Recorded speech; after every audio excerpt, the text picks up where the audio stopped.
여러분 안녕하십니까? 2022년 마지막 주입니다. 기분이 어떠세요?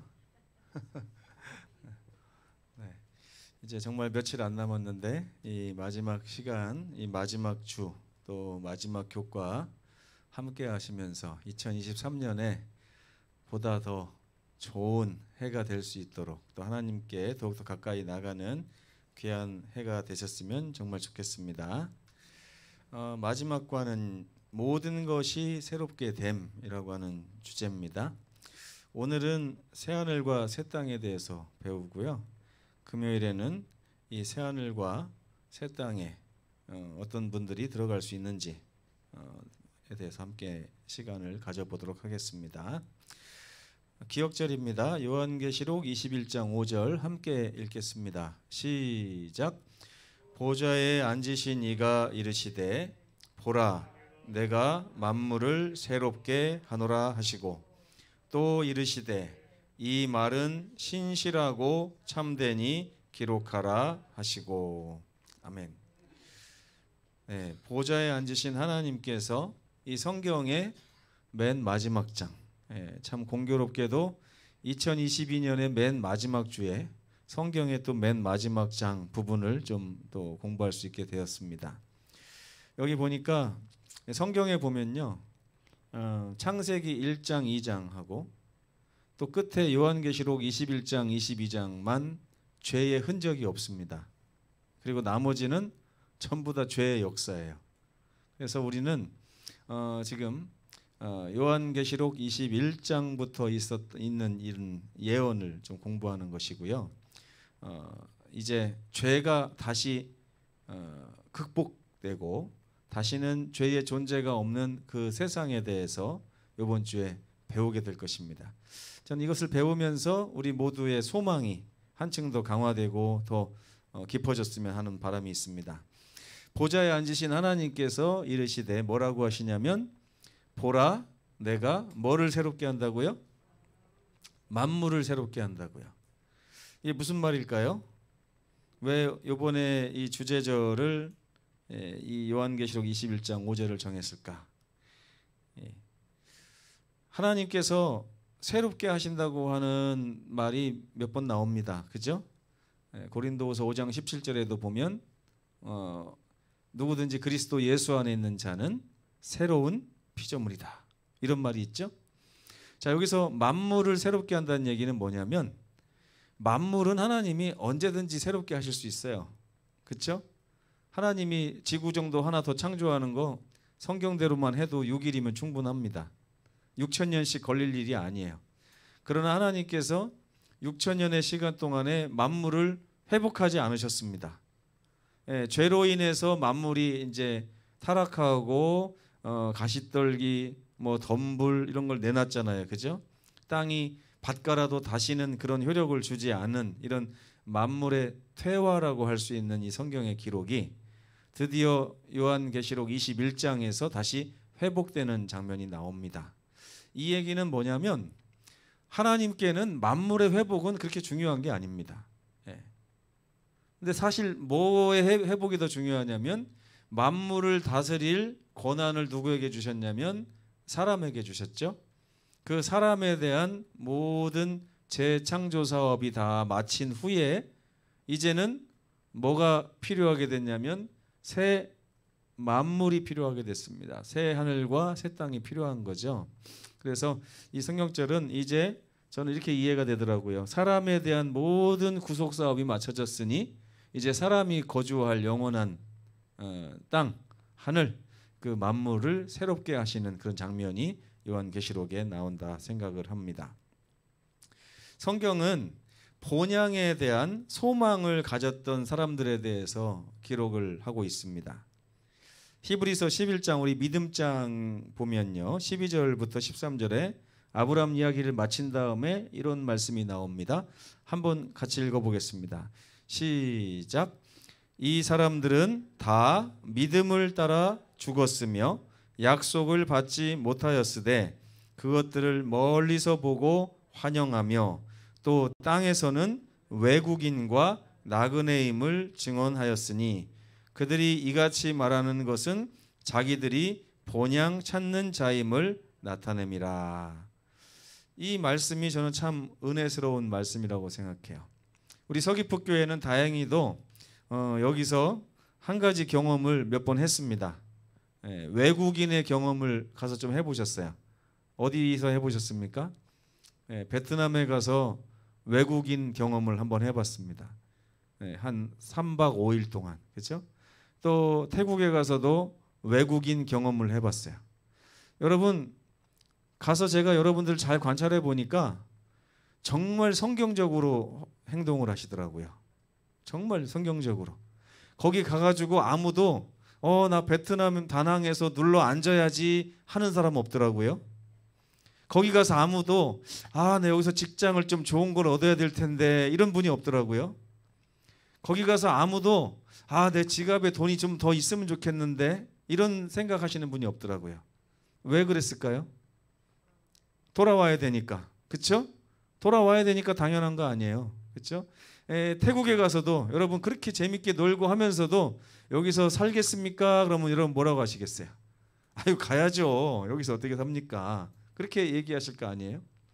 그래서 여기에 보면 이 사람들은 다 믿음을 따라 이 세상에서 삶을 마치고 죽었습니다. 그리고 하나님이 약속하신 약속은 아직 이루러 오지 않았어요. 근데 그것들을 어떻게 했다고요? 멀리서 보고 환영을 했대요. 이게 무슨 말입니까? 언젠가 나는 여기서 계속 살 사람이 아니라 거기에 돌아가서 살아야 될 사람이라고 하는 생각을 했다는 것입니다. 그래서 땅에서 살 때 어떻게 살았냐면 믿음을 따라 죽었는데 이 믿음을 따라 죽은 삶이 어떤 삶이었는지를 이 뒤에 설명하고 있어요. 어떤 사람은 나는 이 나라 백성이 아닙니다. 나는 외국인이에요. 그 외국의 뜻이 뭡니까? 우리나라가 아닌 다른 나라라는 뜻이잖아요. 나는 다른 나라 사람이요. 이 다른 나라 사람이 어느 나라를 말하는 거예요? 하늘의 시민권을 가진 나는 하늘나라 사람이요 라고 생각하고 살았다는 거예요. 그리고 나그네임을 증언해야 돼. 이 나그네는 무슨 말이에요? 나그네가 집이 있어요 없어요? 없습니다. 나그네를 표현할 때 쓰는 말이 뭐냐면 정처 없다는 말을 써요. 정처 없는 나그네. 이게 뭐예요? 정한 처소가 없다는 거예요. 잠깐 있다가 오늘은 이 호텔에서 잠깐 머물고 내일은 저 모텔 가서 잠깐 머물고 결국에는 어디를 가야 돼요? 내 집이 있는 본향에 가야 된다. 이런 생각을 가지고 살았는데 그들이 이같이 외국인이고 나그네라고 말한 이유가 뭐라고요? 그들이 어떤 사람임을 나타내는 거라고요? 나는 본향 찾는 사람입니다. 나는 본향으로 돌아가야 될 사람이에요. 근데 여러분 저는 이걸 그냥 싱겁게 읽었다가 한번 묵상을 해봤습니다. 어느 정도까지 묵상을 해봤느냐?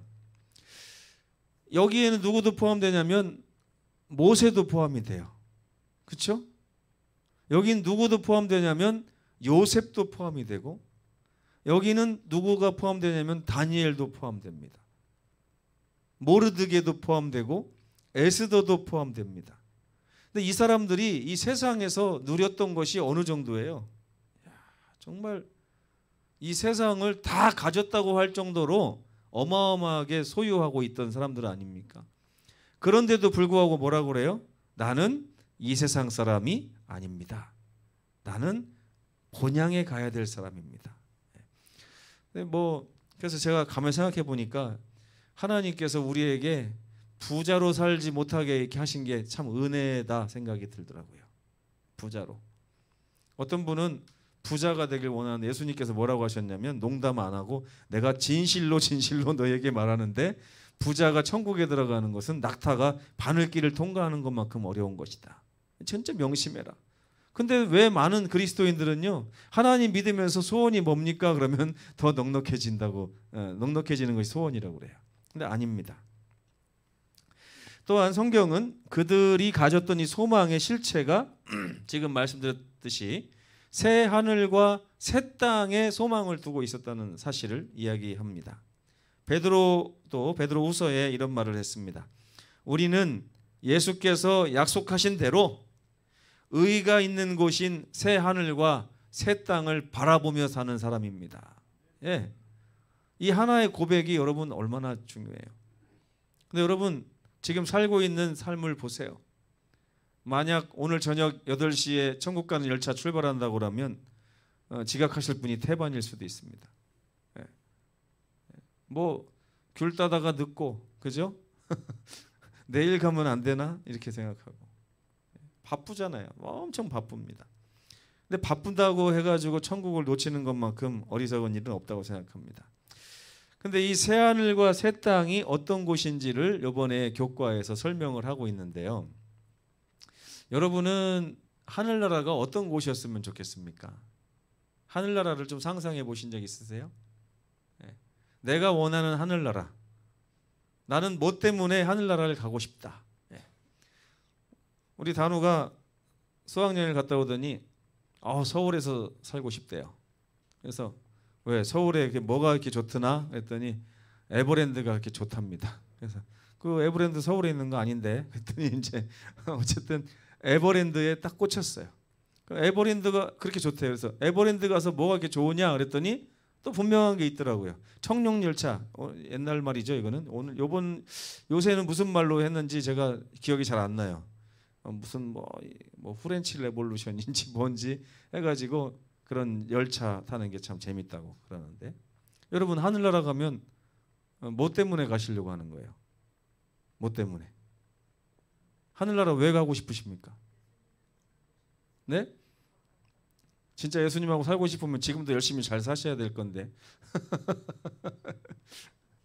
하늘나라 가면 성경에서 말하는 하늘나라는 뭐 때문에 자꾸 하늘나라로 오라고 합니까? 하나님께서? 네? 죄가 없으니까요. 네. 네.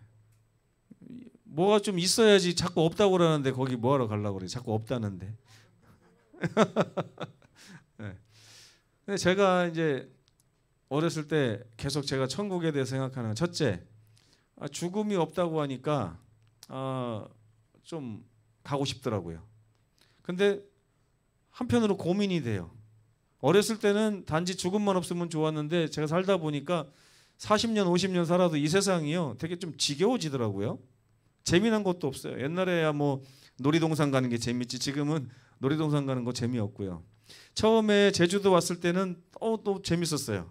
막 다녀보면 막 신기하고 주상절리도 신기하고 뭐 한라산도 볼 때마다 맨날 새롭고 그래가지고 재밌을 줄 알았는데 좀 지나니까 또 재미없어요. 제주도가. 갈 때 다 가봤고 그죠? 네. 그러면 또 뭘 가지고 살을까? 이제 보니까 인생에 대해서 사람이 어떤 날 표현하기를요. 뭐 10대 때는 뭐만 있으면 되고 20대 때는 뭐만 있으면 되고 하는데 이게 다 지나간다는 얘기잖아요. 근데 하늘에 가서 우리는 뭘 그렇게 하고 싶길래 하늘에 갈까? 단지 죽지 않는다는 것 자체도 그 인생이 재밌는 것으로 채워지지 않으면 이게 오히려 형벌과 같은 것인데, 그렇죠? 여러분이 그 저승에 가서 벌 받는다고 생각해 보세요. 오래 사는 게 좋아요? 빨리 끝내고 죽는 게 좋습니까? 예. 영원히 벌 받는 것보다 하루 이틀 벌 받고 빨리 죽는 게 복이잖아요. 그러니까 하늘나라 가서 과연 우리는 뭐가 좋길래? 예, 뭐가 좋길래? 제가 이걸 묵상해 봤어요. 하늘나라 가면 도대체 뭐가 좋지? 그럼 반대로 이 세상에서는 뭐가 좋은 거지? 이렇게 생각해 봤습니다. 근데 가만히 보니까요. 이 세상에서요. 돈이 많으면 좋을까요? 안 좋을까요? 돈이 많으면. 네? 좋습니까? 네. 명예가 높으면 좋습니까? 제가 보니까 다 좋을 것 같아요. 좋을 것 같은데 어떤 책이 그런 소설책이 있었어요. 당신에게 다 주겠다. 근데 한 가지만 가져가겠다. 이러면서 바꿀 거냐고 물어보더라고요. 그래서 뭔가 이렇게 봤더니 다 줄 텐데 주변에 이 지구의 사람은 당신밖에 없다. 이렇게 얘기를 해요. 그러면 500억이 있으면 뭐 하실 거예요? 필요가 없잖아요. 그죠? 필요가 없어요. 그러니까 사실 돈이라는 것도 그렇게 의미 있는 게 아니구나. 명예도 의미 있는 게 아니구나. 이런 생각이 듭니다. 그래서 이번 시간에는 하늘이 어떤 곳인지 좀 배우시고, 야, 저래서 우리가 하늘에 가야 되는구나 좀 생각을 해보셨으면 좋겠습니다. 그리스의 철학자들은요, 이원론 사상에 빠져 있었습니다. 이원론이란 얘기는 사람의 몸과 영혼이 따로따로 존재한다, 이런 얘기고, 여기서 나온 것이 영혼 불멸설입니다. 그래서 육체를 부정한 것으로 봤어요. 육체는 더럽지만 사람의 영혼은 깨끗하다. 그래서 우리는 잠깐 지금 이 더러운 육체 안에 갇혀서 살고 있지만, 죽고 나면 육체는 썩어 없어지지만 영혼은 이제 좋은 데 가서 살게 될 것이다 라고 하는 그런 이론을 만들어냈죠. 그것이 이제 천국에 대한 개념으로 발전을 많이 하긴 했는데, 그래서 그들이 말하는 천국은 어떤 물리적인 세계가 아니에요. 그러니까 우리가 보고 듣고 만지고 느끼고 하는 이런 세상이 아니라 천국은 뭔가 좀 다른 세상이다, 이제 이렇게 가르치는 것입니다.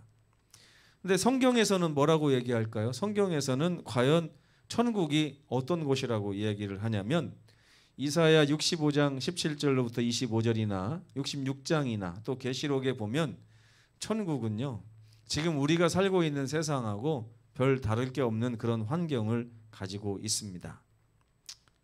이건 어떤 영혼들이 존재하는 그런 곳이 아니고, 우리가 지금 사는 것처럼 똑같이 먹고 마시고 만지고 이렇게 관계 맺고 사는 그런 곳이에요. 성경이 말하는 천국은 그런 곳입니다. 단지 뭐가 없냐면 죄의 흔적이 해결된 곳이 천국이라는 거예요. 그래서 우리가 사는 지금 이 세상에서 죄를 빼고 나면 그것이 천국이고요. 그렇게 천국이 됐을 때 하나님이 만물을 새롭게 하시면 지금보다 훨씬 더 좋은 천국이 되는 것입니다. 예수님께서는 천국은 어디 있다고 그랬어요? 그래서 마음에. 왜 우리 마음에 있습니까? 우리 죄된 마음에서 뭐를 빼면 그게 천국이 되는 거예요? 죄를 빼버리면 우리 마음 자체가 천국이 있는 장소가 되는 그런 곳이라는 것입니다. 그래서 이사야서는요, 이게 이사야 65장부터 66장에 보면 이 천국의 모습이 이렇게 나와 있는데, 이게 사실 왜 나온 말이냐면 이스라엘 백성들에게 하신 말씀이에요. 하나님께서 이스라엘 민족을 선택하셔서 그들을 통해서 천국을 만드실 계획을 가지고 계셨습니다. 그래서 만약에 이스라엘 백성들이 순종했더라면 이러한 세상이 펼쳐졌을 것이다 라고 말씀하시는 거예요. 거기 혹시 읽어보셨나요? 65장? 내가 지은 집에서 다른 사람이 살지 않을 것이다. 죽음이 없을 것이다. 그리고 내가 농사지은 것을 다른 사람이 먹지 않을 것이다. 이게 뭐냐면 누가 빼앗을 사람도 없고 막 이런 얘기예요. 그리고 내가 죽음이 없기 때문에 또 어떻다고요? 내가 지은 집을 내가 그만 살고 다른 사람이 사는 일도 없을 것이다. 뭐 이런 내용들이 써져 있습니다. 그런데 하나님께서는 이 이스라엘이 한 국가로서 하나님의 언약에 충실하지 못했기 때문에 오늘날에는 이것을 이제 교회에게 맡겼습니다. 근데 뭐 교회나 이스라엘이나, 저는 요즘에 그런 생각을 합니다. 차라리 그냥 이스라엘 백성들이 그대로 하는 게 더 나을 뻔했다. 교회가 어떻게 좀 현찮은 것 같다, 이런 생각도 좀 해보게 됩니다. 그런데 하나님께서는 이 세상에서 언약을 통해서 죄의 흔적들을 자꾸만 빼시면서 이 세상을 점점 더 천국과 가까운 모습으로 만들어 가시는 것이 이스라엘 백성들에게 뜻하신 바였습니다. 그래서 우리가 거하게 될 새하늘과 새 땅은 죄의 흔적이 존재하지 않는 어떤 꿈속에 있는 공간이 아니라 실제적인 공간이라는 거예요. 그럼 여러분, 지금 하나님이 계신 하늘나라는 어떤 영적인 곳에 있을까요? 아니면 거리가 멀리 떨어져 있긴 하지만 실제적으로 물리적으로 존재하고 있을까요? 어딘가에 하나님이 계신 곳. 네? 어떻게 생각하세요? 하나님이 계신 곳은 이 우주 어딘가에 실제로 있을까요? 아니면 그냥 머릿속에 영적인 세상으로 존재하는 걸까요? 만약에 우리가 우주선을 아주 좋은 걸 만들어서 빛보다 더 빠른 속도로 만약에 출발한다고 하면 지금도 하나님 사시는 곳으로 갈 수 있을까요? 없을까요? 어떻게 생각하세요? 못 가요? 아니, 갈 수 있는 우주선이 만들어졌다면, 네, 하나님이 사시는 곳이 있습니다. 지금 우주에 있어요. 근데 그분이 존재 자체가 거기에만 머물지 않고 온 우주 어딘가에도 존재하실 수 있는 분이기 때문에. 그런데 지금 하나님이 우리가 맨날 기도하잖아요. 하늘에 계신 우리 아버지 하잖아요. 진짜 하늘에 계시다는 거예요, 지금. 하나님께서는 이 죄의 흔적이 존재하지 않는 이제 실제적인 장소를 만드셔서 우리에게 다시 주심으로 인해서 우리가 그곳에서 영원토록 행복하게 살 수 있는 그런 미래를 계획하고 계시다는 거죠. 이런 곳이, 그러니까 이제 환경적으로 엄청나게 좋은 곳이 우리에게 지금 주어질 준비를 하고 있다는 것입니다. 두 번째, 새하늘과 새 땅에서 우리는 하나님의 장막 곁에 살게 될 것입니다. 하늘 성전은 죄가 들어오기 전에는요, 하늘에 성전이 있었을까요, 없었을까요? 죄가 들어오기 전에. 우리가 히브리서에 보면 이 지구에 있었던 성전은 어디 있는 거의 모형이라고 그래요? 하늘에 있는 것의 모형이라고 하잖아요. 그러면 이것은 이 하늘에 있는 성전은 죄를 회복하기 위한 그런 장치가 있었겠죠. 그런데 죄가 들어오기 전에는 하늘에 성전이 있었을까요, 없었을까요? 이게 논란이 좀 많아요, 학자들 사이에. 그런데 성경에는 뭐라고 얘기합니까?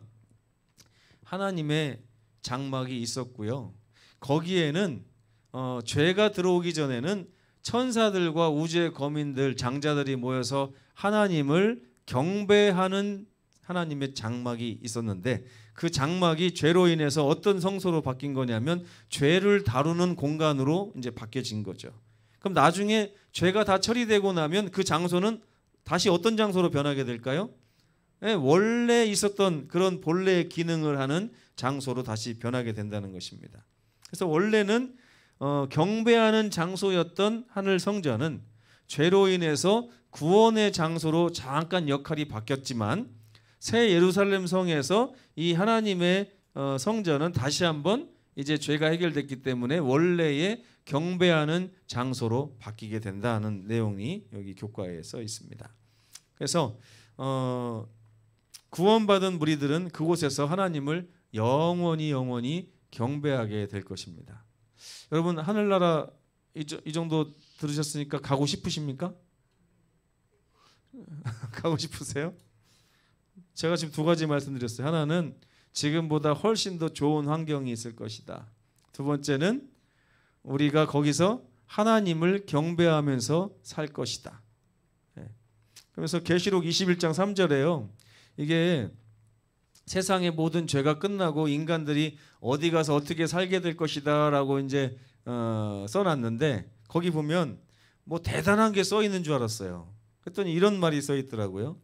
보라, 하나님의 장막이 사람들과 함께 있음에 하나님이 그들과 함께 계시리니, 이런 말이 있어요. 여러분, 이 말을 보면서 와, 정말 좋겠다 이런 생각이 드세요, 안 드세요? 네? 도대체 천국에 왜 가시려고 하는 겁니까?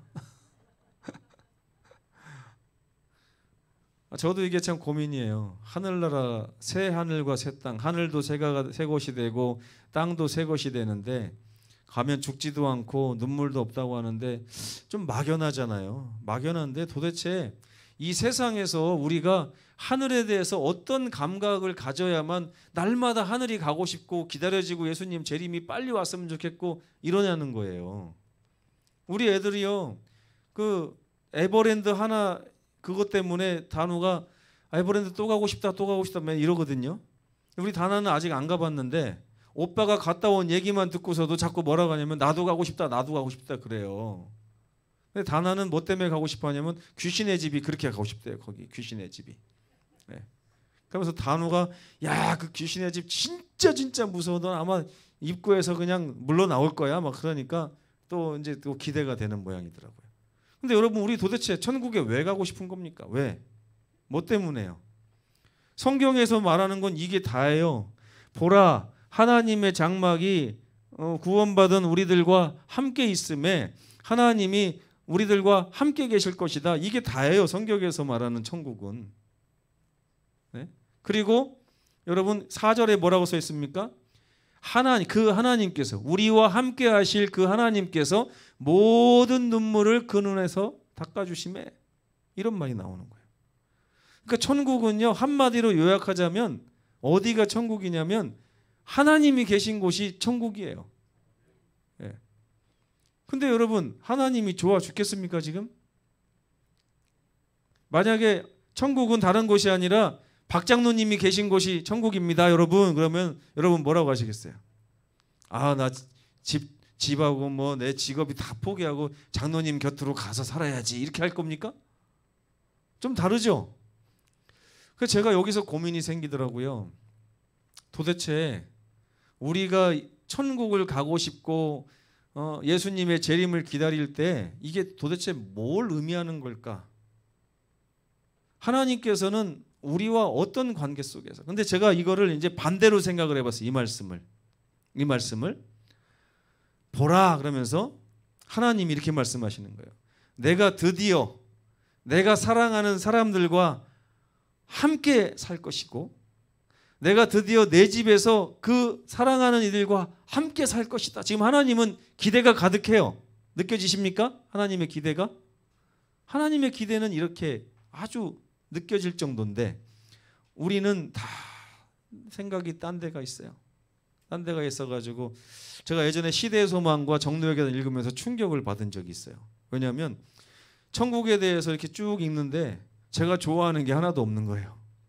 제가 좋아하는 게. 그런 걸 느낄 쯤에 무슨 말씀이 나오냐면 악인들은 천국에 데려다 놔도 거기서 적응하지 못하고 다시 뛰쳐나올 것이다. 그런 말이 있는데 제가 깜짝 놀랐어요. 나도 안 가고 싶은데? 이런 생각이 들더라고요. 왜 그런가? 우리 마음이 죄로 가득 차기 때문에 그렇습니다. 우리는 죄인들이 좋아하는 걸 좋아하는 사람들이에요. 우리는 죄인들이 행복할 때 같이 행복할 수 있는 공감 능력을 가지고 있는 사람들입니다.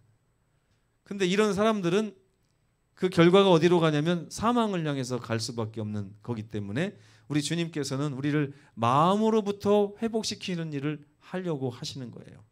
그게 바로 뭐냐면 십자가예요. 십자가를 통해서 우리 주님이 자꾸만 우리에게 뭘 알려주시냐면 내가 너를 얼마큼 사랑하는지 너는 알 필요가 있다는 거예요. 응?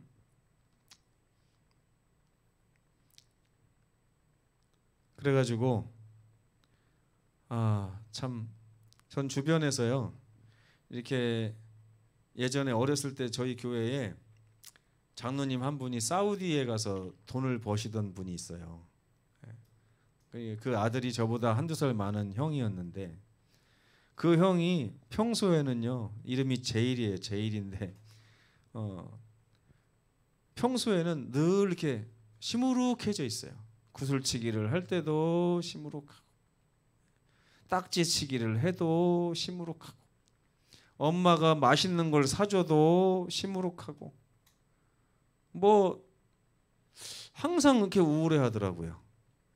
근데 왜 그런가 이렇게 물어봤더니 어느 날 자기 엄마한테 이렇게 울면서 얘기하더라고요. 뭐라고 얘기했을까요? 아빠가 너무너무 보고 싶다고요. 아빠가 너무너무 보고 싶대요. 그러더니 어느 날 우리 교회에 그 장로님이 오래간만에 오셨어요. 오셨는데 자전거를 아주 쌩뺑이를 새로 이제 뽑아가지고 거기다가 교회 가방을 딱 뒤에 꽁꽁 묶어서 이렇게 왔는데 거기에 그 형이 위에 타고 앉아갖고 오면서 막 노래를 부르면서 교회를 오는 거예요. 네, 노래를 부르면서. 평소에 그렇게 우울하던 그 형이 노래를 부르면서 교회를 와요. 가만히 봤더니 누구 태워주는 자전거를 타고 오는데 가만히 보니까 그 장로님이 온 거예요. 그러니까 그날 안식일 날요, 우리 오후에 내내 야 우리 아빠가 뭐 사왔는지 알아? 우리 아빠가 뭐 어땠다? 우리 아빠가 어땠다? 계속 그 얘기를 그 안식일 오후 내내 들었어요. 그래가지고 그때 제 느낌이 야 진짜 다른 것보다도 아빠 온 게 최고 좋은가 보다. 근데 생각하니까 저도 공감이 되는 게 만약 우리 아버지가 사우디 가가지고 그렇게 오랫동안 몇 년 동안 있었으면 나도 우울해질 수밖에 없겠구나 이 생각을 했어요. 근데 이제 이게요 하나님과 우리 사이가 이래야 된다는 거죠. 그게 하나님께서 보실 때는 지금 이게 맞는데 지금 우리들의 마음이 아버지를 잃어버렸기 때문에 다른 걸 자꾸만 쫓게 되는 거예요. 다른 걸. 근데 계시록을 가만히 읽어보세요. 계시록에는요 처음에 죄인들이 읽었을 때는 뭐 이런 나라를 내가 뭐하러 가 이렇게 될 정도로 이해가 안 되는 내용들이 써 있어요. 그런데 아들이 되어 읽으면 행복해집니다. 드디어 우리는 하나님의 집에 가서 아버지의 집에 가서 아버지와 함께 살게 될 것입니다. 지금 이 세상은 지금 아버지랑 함께 사는 게 아니에요. 그렇죠? 아버지로부터 떨어져서 살고 있는데 이 슬픔과 고통을 이제 해소하기 위해서 우리 아버지께서 이 모든 작업을 십자가를 다 지시고 마친 후에 우리를 거기로 데려가셔서 아버지가 영원토록 이제는 떨어지지 않고 사시겠다고 약속하시는 것입니다. 그래서 보라 하고 요한은 아주 강력하게 얘기했어요. 하나님의 장막이 이제는 사람들과 함께 있음에 하나님이 그들과 함께 계실 것인데 우리는 하나님의 집에서 살게 될 것입니다. 세 번째 마지막은요. 천국이 좋은 이유는 하나님께서 우리와 친히 함께 계시기 때문인데 성경은 지금 표현을 어떻게 하고 있냐면 하나님은 우리가 가까이 가지 못할 빛 가운데 거하시기 때문에 멀리 계시다. 또 본래 하나님이 어떤 분인지 본 사람이 없을 정도로 이는 멀리까지 와 있다. 하지만 요한일서 3장 2절은 구원받은 자들이 결국에 천국에 가면 그분을 진짜로 보게 될 것이다. 그동안 말로만 듣고 우리 마음속에 속삭이는 음성만 듣고 내 삶에서 역사하시는 그분의 섭리를 느끼고 이렇게 살았던 우리가 이제는 하늘에 가면 진짜 그 우리의 평생을 함께 하셨던 그분을 직접 대면하면서 그분과 교제하며 정말 행복하게 살 수 있다고 성경은 얘기합니다.